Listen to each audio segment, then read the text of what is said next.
Assalamualaikum warahmatullahi wabarakatuh. Alhamdulillahilladzi hadana li hadza wa ma kunna linahtadiya laula an hadanallah. Asyhadu an la ilaha illallah wahdahu la syarika lahu wa asyhadu anna Muhammadan abduhu wa rasuluh. Ayyuhat talamid, marhaban bikum fil madrasah sanawiyah Surya Buana Internet di Malang bil maddah al aqidah wal akhlaq fil fasli tasi' wa fasli dars asani ma'al ustadz mabrur. Tayyib, al-an hayya bina nabda' bi qiraati du'a at-ta'lim. Bismillahirrahmanirrahim. Raditu billahi robba wa bil islami dina wa bi Muhammadin nabiyya wa rasulah. Rabbi zidni ilma warzuqni fahma. Anak-anak sekalian, alhamdulillah pada kesempatan yang berbahagia ini insya Allah kita sekalian masih mendapatkan curahan rahmat, nikmat, taufik dan hidayah dari Allah Subhanahu wa taala, sehingga kita pada kesempatan ini bisa melaksanakan salah satu kegiatan taklim kita, yaitu belajar tentang akidah akhlak. Di mana pada kesempatan ini kita akan melanjutkan materi kemarin tentang perilaku menyimpang yang umumnya dilakukan oleh anak remaja. Mulai dari minum-minuman keras yang kemarin sudah kita jelaskan, ada perjudian.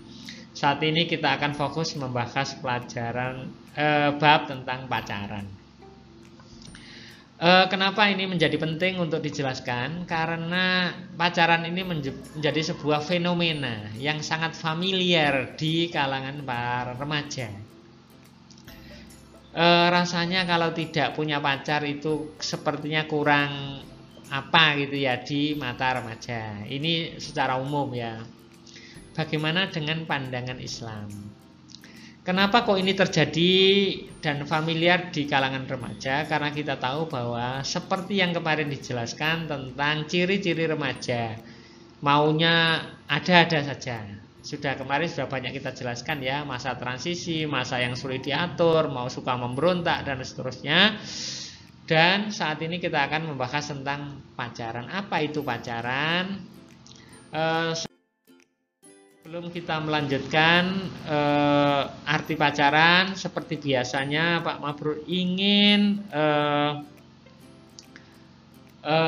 menyampaikan ada keinginan atau target-target tertentu seusai pelajaran ini berlangsung ya. Apa itu? Antara lain anak-anak diharapkan mampu menjelaskan tentang arti pacaran. Dalam Islam hukumnya bagaimana? Kalau memang itu baiknya bagaimana? Kalau ada baiknya. Kalau itu dianggap perilaku menyimpang berarti tidak ada baiknya. Kalau tidak ada baiknya, solusinya terus seperti apa? Kemudian bisa menganalisis tentang dampak negatifnya dan bisa menghindari agar tidak terjerumus ke dalam dosa dan perbuatan maksiat lainnya. Oleh karena itu ada hal yang ingin kita sampaikan dalam kesempatan ini sebagai tujuan pembelajarannya adalah paling tidak anak-anak mengerti tentang arti pacaran, paham tentang hukum dan dalilnya, tahu dampak negatifnya sekaligus cara menghindarinya. Anak-anak sekalian, seperti yang disampaikan pada tujuan pembelajaran tadi, bahwa peta kompetensinya adalah yaitu tentang pengertian pacaran itu sendiri, hukum dan dalilnya, dampak negatif serta cara menghindarinya ya, agar tidak masuk ke lembah yang penuh dengan dosa. Anak-anak sekalian, di depan kalian itu ada sejumlah gambar yang diasumsikan sebagai perilaku berpacaran. Ada simbol hati ya, yang bisa kamu artikan sebagai lambang cinta, orang yang saling mencintai. Kemudian asumsi dalam perilaku berpacaran itu duduk berdua, bergandengan tangan, dan lain sebagainya. Anak-anak sekalian yang berbahagia, apa sih arti pacaran itu? Anak-anak sudah sangat familiar, sudah sangat sering mendengar istilah pacaran. Sekalipun kalian sendiri belum tentu apa artinya pacaran itu, atau pengertian pacaran itu apa. Jangan-jangan kalian tidak paham, tidak mengerti. Dalam sebuah ungkapan dijelaskan bahwa pacaran adalah menjalankan suatu hubungan di mana dua orang saling bertemu dan melakukan serangkaian aktivitas bersama agar dapat saling mengenal satu sama lain. Sekali lagi, pacaran adalah menjalankan suatu hubungan di mana dua orang bertemu dan melakukan serangkaian aktivitas agar dapat saling mengenal satu sama lain. Selanjutnya, bagaimana hukumnya pacaran dalam Islam? Ini yang penting. Berdasarkan Al-Quran surat Al-Isra ayat 32, A'udzubillahi minasyaitonirrajim, wala taqrabuz zina innahu kana fahisyatan wa sa'a sabila. Janganlah kalian mendekati zina, karena sesungguhnya zina merupakan perbuatan keji dan jalan yang buruk. Pak, ini kan bukan zina. Ini kan hanya sekedar berpacaran gitu. Dalam kaidah usul fikih, apabila ada sesuatu itu hukumnya haram dan seseorang melakukan suatu perbuatan yang mengarah menjurus kepada keharaman itu, maka hukumnya ikut menjadi haram. Wala taqrabuz zina, janganlah mendekati zina. Loh Pak, ini kan mendekati, bukan zina. Ya. Mafhumnya begini, kalau mendekati saja itu haram, apalagi melakukannya tambah haram lagi. Nah, apa yang masuk dalam kategori mendekati zina? Karena zina itu haram dan umumnya perbuatan yang mendekati zina umumnya adalah pacaran, maka pacaran itu berarti otomatis menjadi ikut haram. Sekali lagi, hukum pacaran dalam Islam itu hukumnya haram. Ada hadisnya yang menjelaskan bahwa la yakhluwanna rajulun bimra'atin illa wa ma'aha dzu mahramin. Janganlah sekali-kali kalian atau seorang laki dan perempuan itu berada di tempat yang sepi berduaan kecuali disertai oleh mahram. Nah, ala la yakhluwanna rajulun bimra'atin illa kana salisahuma asyaiton. Tidaklah duduk berduaan di tempat yang sepi antara laki dan perempuan kecuali yang pihak ketiganya adalah setan. Nah, setan inilah yang menuntun kita, mendekatkan kita kepada atau mendekatkan kepada seseorang yang berduaan tadi ke arah perbuatan zina.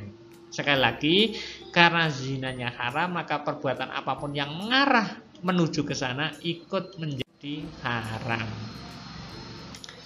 Nah, sekarang tadi Pak Mabro menjelaskan arti pacaran secara umum. Sekarang pacaran dalam Islam. Jadi jangan khawatir, ada solusinya Pak. Nanti kalau saya tidak pacaran terus bagaimana? Nah,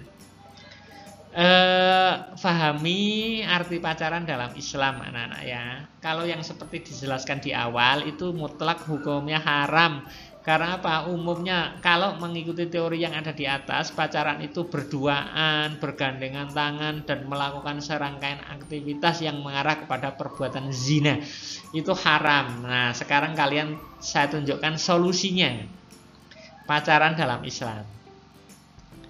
Akan tetapi, berbeda hukumnya jika yang dimaksud dengan pacaran adalah ini yang kalian harus perhatikan ya.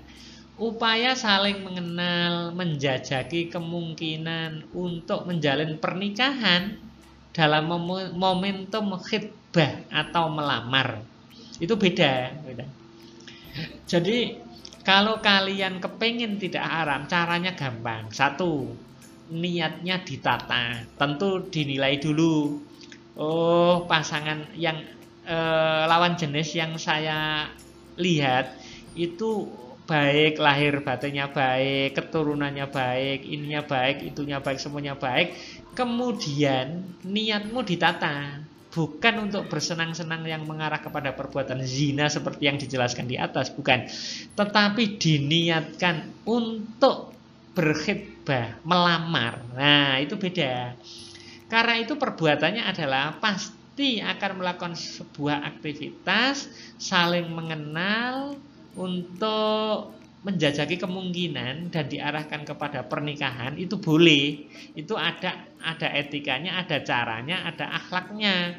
Nanti duduknya pasti bukan berdua. tapi ada mahramnya yang menemani, ada keluarganya, ada orang tuanya, mungkin ada kakak atau saudaranya yang menemani, kita ngobrol bersama, menjelaskan niatnya. Nah, di situ dijelaskan tentang kondisi pasangannya, lawan jenisnya, baik dan buruknya, lebih dan kurangnya, diceritakan semuanya karena dimaksudkan untuk mengarah kepada pernikahan. Nah, kalau hal ini itu diperbolehkan dalam Islam. Jadi rambu-rambunya adalah duduk tidak boleh berdua, tapi ditemani mahram atau keluarganya. Tidak berada di tempat yang sepi dan bercerita mengenal tentang semua perilakunya, lebih dan kurangnya semua diceritakan karena dimaksudkan untuk mencari sebuah pemahaman yang sama, gitu ya, biar tidak saling kecewa di antara keduanya. Itu boleh, ini yang dimaksud pacaran dalam Islam. Jadi sekali lagi, pacaran dalam Islam itu adalah sebuah aktivitas yang diarahkan untuk terjadinya sebuah pernikahan dan tidak ada duduk saling berduaan, tapi ditemani oleh mahramnya atau keluarganya. Itu boleh. Kalau ini gak apa-apa kalau ini. Selanjutnya kembali lagi kepada pacaran secara umum ya, pacaran yang diharamkan tadi. Ada sejumlah dampak negatif ketika orang itu melakukan pacaran. Yang pertama, prestasi kalian pasti akan menurun. Karena apa? Karena konsentrasi hanya kepada aktivitas pacaran aja. Waktunya belajar nggak belajar, ingin keluar berdua, dan seterusnya. Akhirnya karena aktivitas belajarnya itu menurun, maka prestasi otomatis ikut menurun. Kebebasan pribadi menjadi berkurang. Karena apa? Fokus hanya memikirkan pasangannya. Kemudian mudah terjerumus ke dalam perbuatan seks bebas atau zina. Karena apa? Tadi sudah dijelaskan. Dalam gambar tadi, biasanya orang berpacaran yang tidak terkontrol itu mulai berpegangan tangan, senengannya duduk berdua di tempat yang sepi, itu mesti akan mengarah kepada perbuatan seks bebas atau zina. Kemudian pergaulannya menyempit karena fokus hanya kepada pacarnya saja. Cenderung berperilaku munafik. Karena apa kok munafik? Karena nggak ada orang yang bercerita di hadapan pasangannya itu menceritakan kekurangannya, itu hampir tidak ada. Umumnya itu kelebihannya saja, sehingga hal-hal yang buruk ditutupi, hanya menampilkan yang baik-baik, bahkan cenderung berbohong. Nah itu sehingga menjadi munafik dan menjadikan diri banyak berhayal yang bukan-bukan dan lain-lain. Itu antara lain saja, masih banyak lagi. Terus cara menghindarinya bagaimana, Pak? Cara menghindarinya adalah selalu mengingat kepada Allah. Ingat, modal utama untuk melawan godaan berpacaran adalah hanya iman kepada Allah. Kemudian memelihara pandangan. Artinya hindarilah pandangan-pandangan yang haram. Jangan terjerumus kepada pandangan yang dosa. Artinya yang tidak mahram nggak boleh dilihat. Nah gitu ya. Kemudian memperbanyak puasa, sholat dan istighfar. Ingat dosa, jangan menambah dosa lagi. Kemudian fokus kepada hal yang positif dan bermanfaat. Mending belajar dulu yang tekun agar pintar meraih prestasi cita-cita. Kemudian memahami konsekuensi dari pacaran. Konsekuensi dampak buruknya pacaran itu apa? Itu harus betul-betul difahami anak-anak ya. Itulah salah satu atau diantara cara-cara menghindari agar tidak terjerumus ke dalam pacaran. Selanjutnya adalah kesimpulan. Setelah kita pelajari tentang pacaran tadi, mulai dari yang haram sampai hal-hal yang dituntunkan dalam Islam, kesimpulannya adalah pacaran adalah menjalankan suatu hubungan di mana dua orang bertemu dan melakukan serangkaian aktivitas bersama agar saling mengenal satu sama lain. Ini hukumnya haram. Akan tetapi, jika yang dimaksud dengan pacaran adalah upaya saling mengenal, menjajaki kemungkinan untuk menjalin pernikahan dalam sebuah momen yang disebut dengan khitbah atau melamar, maka hal itu diperbolehkan alias tidak haram. Ala yahluwanna rajulun bimra'atin illa kana salisahuma asyaiton. Tidaklah seorang laki dan perempuan duduk berduaan di tempat sepi kecuali yang ketiga adalah setan. Di akhir pertemuan ini Pak Mabri ingin titip tugas, lengkapilah ayat berikut, wala taqrabuz zina innahu kana titik-titik, silakan dilanjutkan, tulis di buku, difoto dan kirimkan ke Google Classroom kalian ya. Alhamdulillah anak-anak, pada pertemuan kali ini bisa kita lalui, bisa kita jelaskan secara singkat, tapi insya Allah tetap menjadi ilmu yang bermanfaat. Mudah-mudahan kita berdoa bersama-sama, minta kepada Allah mudah-mudahan kalian menjadi anak yang senantiasa sukses, menjadi hamba Allah yang selalu taat, terhindar dari hal-hal yang negatif, termasuk minuman keras, berjudi, berpacaran, dan bisa menghindari perilaku menyimpang lainnya, karena semuanya itu akan mendatangkan murka dari Allah Subhanahu wa taala. Naktafi dirasatanal yaum, syukran jazilan ala husni timamikum ila liqa fil fursatil atiyah insyaallah. Hayya bina nahtatim fi qiraati hamdalah wa kafaratul majlis. Subhanakallahumma wa bihamdika asyhadu an la ilaha illa anta astaghfiruka walhamdulillahi rabbil alamin. Billahi taufiq wal hidayah war ridha wal inayah. Wassalamualaikum warahmatullahi wabarakatuh.